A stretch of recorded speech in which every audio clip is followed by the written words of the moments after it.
took me to the target. He took the rifles and he opened up the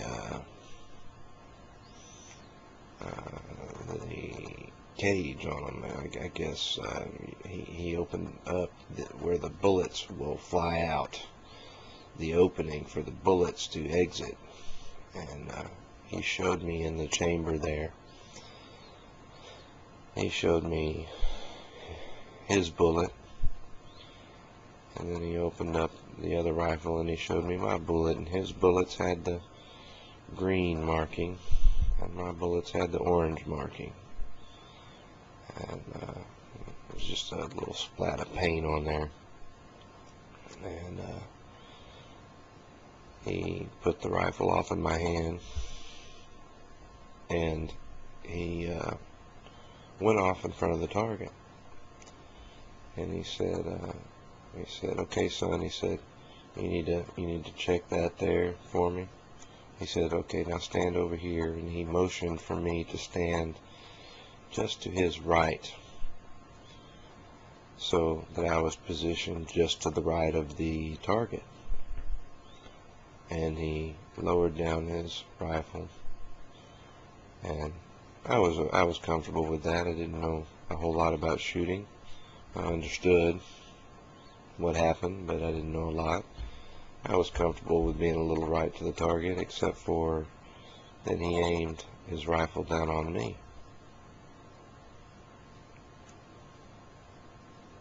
And he aimed at me. He aimed at my head, and he fired off a round, and I was knocked back and caught myself with my hand before hitting the ground. I went to the rear, and I could feel that something had lodged itself in my head. I wasn't unconscious yet, but I felt that it lodged in there, and I got back up,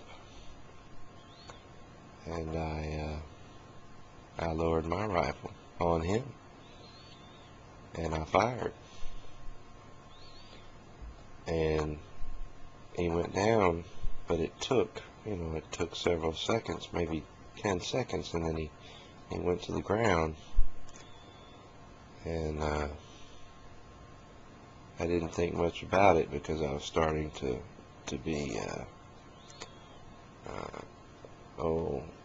feel sleepy. I was starting to feel tired and sleepy, and I laid my rifle down, and one of the other boys came by and looked with a I don't know kind of look on their face, and I walked off, and I went back up to the area where the campers were at and the people coming out for the event that was going to happen, and I stowed myself in a tent that was there. I don't know whose tent it was. Some people came in and they asked if I was okay, and I was unconscious, and I woke up hours later, and I don't know if it was the same day or the next day, and I recognized where I was at, so I walked down towards where the camp area was for the people that I came with, the woman that brought me, and there was a boy there, a boy that I recognized today as a family member, but then I had not much recollection of him, or I had never seen him. And the woman, she looked at me and she said, "Where you been?" And I didn't answer, but she picked up a cup off the ground and she pulled a drinking straw out of it, and she slid it into the hole that was in my head. And her and the little boy, they fell to the ground and started laughing. as if it was hilarious or funny, and she asked me if I caught a stray. I didn't understand, because I knew something about strays, and they didn't mean that. So I got kind of upset, and moments later I caught a glimpse of a man coming from my rear, and he came up, and he disappeared quickly. And then another man came up, shouting and yelling and screaming, and he said, "Where's Paul? Where is he? Where is Paul? When I find him, he's dead. I'm gonna kill him." And he was cursing and yelled, and he was loud, and I was frightened because I had been shot. And he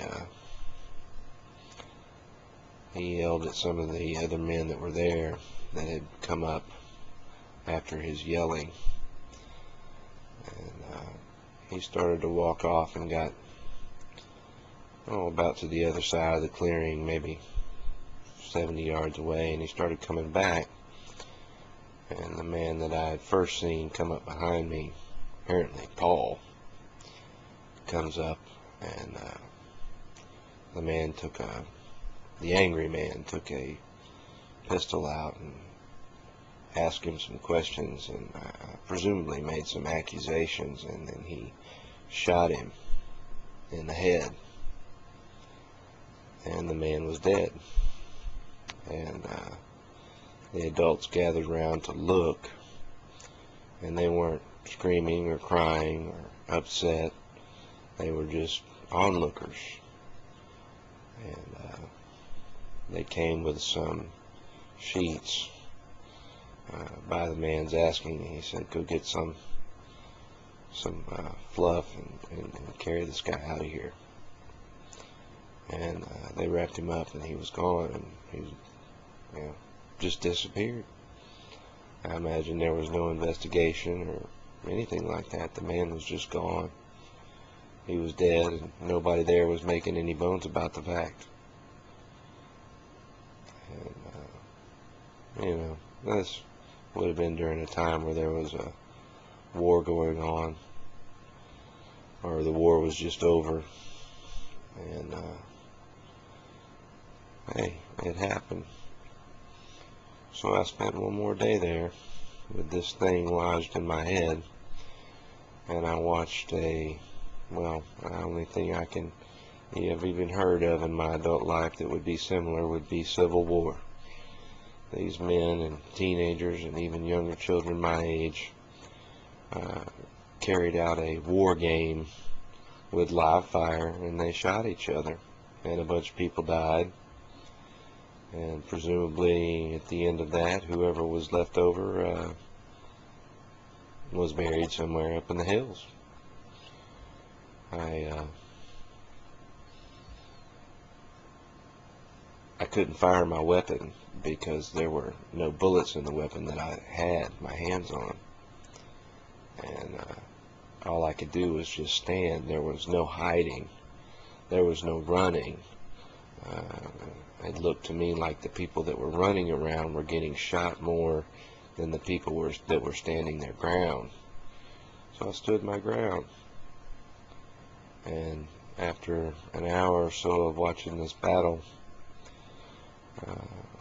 I got an idea that I would climb up on the roof of a little cabin that was right there behind me where I had